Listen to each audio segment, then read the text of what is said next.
স্কুলের মধ্যেই আক্রান্ত হলেন প্রধান শিক্ষক। তৃণমূলের শিক্ষক নেতা সহ অন্য শিক্ষকদের মারে ভাঙল পা। এই অভিযোগকে কেন্দ্র করে চাঞ্চল্য ছড়িয়েছে মুর্শিদাবাদের ফারাক্কায়। ঘটনাকে ঘিরে স্পষ্ট হয়েছে শাসক দলের অন্দরের ভিন্নমত। ঘটনাস্থল নিউ ফারাক্কা হাই স্কুল। সূত্রে খবর, শুক্রবার দুপুর 3:30 নাগাদ শিক্ষকদের রুটিন তৈরি নিয়ে স্কুলের একাডেমিক কাউন্সিলের বৈঠক চলছিল। সেই সময় রুটিন নিয়ে 3-4 জন সহকারী শিক্ষক আপত্তি জানান। প্রধান শিক্ষক মনিরুল ইসলামের সঙ্গে তর্কাতর্কি শুরু হয়। অভিযোগ, এরপরই শুরু হয় মারধর। স্কুল ঘরে থাকা লোহার রড দিয়ে মারধর করা হয় প্রধান শিক্ষককে। ভেঙে যায় তার পা, আঘাত লাগে চোখে। একাডেমিক কাউন্সিলের যারা মেম্বার, তারা রুটিনটা তৈরি করে আমার দ্বারা অ্যাপ্রুভ না করে রুটিনটা সার্কুলেট করে। আপাতত নতুন রুটিনটা আমি স্থগিত রাখলাম। মারধর করল তারিফ হোসেন বলে একজন শিক্ষক, বর্তমানে তৃণমূল শিক্ষা সেলের রাজ্য সহ সম্পাদক। আমাকে বলতে লাগলো যে প্রেসিডেন্টের সামনে যে গলা ছেঁটে দেব। যেই উঠলাম সঙ্গে সঙ্গে কলারটা ধরে 2-3 ঘুষি মেরে দিল। ফারাক্কা থানায় অভিযোগ দায়ের করেছেন প্রধান শিক্ষকের স্ত্রী। ঘটনায় স্কুলের সহকারী শিক্ষক ও পশ্চিমবঙ্গ তৃণমূল প্রাথমিক শিক্ষক সমিতির রাজ্য কমিটির সদস্য তারিফ হোসেন, স্কুল পরিচালন সমিতির সভাপতি সহ 5 জনের বিরুদ্ধে এফআইআর করা হয়েছে। যদিও অভিযোগকে ভিত্তিহীন বলে উড়িয়ে দিয়েছেন তারিফ হোসেন। তার দাবি, প্রধান শিক্ষকের বিরুদ্ধে অনেক অভিযোগ রয়েছে, সেগুলো ধামাচাপা দিতেই পাল্টা মিথ্যা অভিযোগ করেছেন। অন্যদিকে অশান্তির ঘটনার সত্যতা স্বীকার করে নিয়ে পদত্যাগ করেছেন বলে দাবি ম্যানেজিং কমিটির সভাপতির।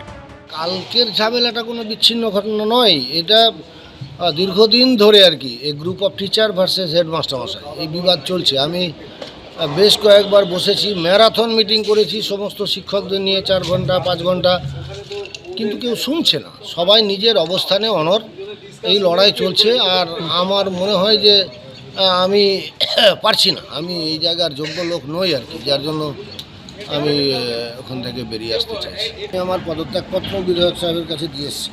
ঘটনাকে ঘিরে প্রকাশ্যে এসে পড়েছে শাসক দলের কোন্দল। ওই দাস এবং সে ওই মহামান্যর অত্যন্ত প্রিয় পাত্র, একেবারে কাছের লোক। তার পরামর্শ ছাড়া এক পাও চলে। সহানুভূতি জানানো নয়, যে একটা অন্যায় কাজ হয়েছে, যারা অন্যায় কাজের সঙ্গে যুক্ত তাদের বিরুদ্ধে আমরা কঠোরতম শাস্তির দাবি করছি। শিক্ষা প্রতিষ্ঠানগুলোতে এই ধরনের ঘটনা নিন্দনীয়। এই ঘটনা আমি তীব্র নিন্দা জানাচ্ছি। ওনার বয়স হয়েছে, বহুদিনের বিধায়ক ছিলেন।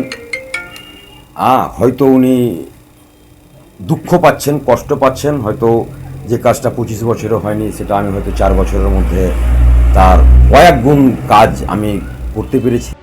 ঘটনাকে নিয়ে শাসক দলের তীব্র সমালোচনা করেছে বিরোধীরা। পশ্চিমবঙ্গে এ ধরনের ঘটনা আগে কোনোদিন ঘটেছে বলে কারোর জানা নেই। এই মুহূর্তে বাংলাদেশের শিক্ষকদের গাছে দড়িতে বেঁধে কেউ থাপ্পড় মারছেন, কেউ চটি পেটা করছেন, কারণ তার অপরাধ সে হিন্দু বলে। আবার পশ্চিমবঙ্গে দেখা যাচ্ছে তৃণমূল আর তৃণমূলের মধ্যে মারামারি ক্যালেন্ডার নিয়ে, সেখানে মেরে হেডমাস্টার মশাই পা ভেঙে দেওয়া হলো।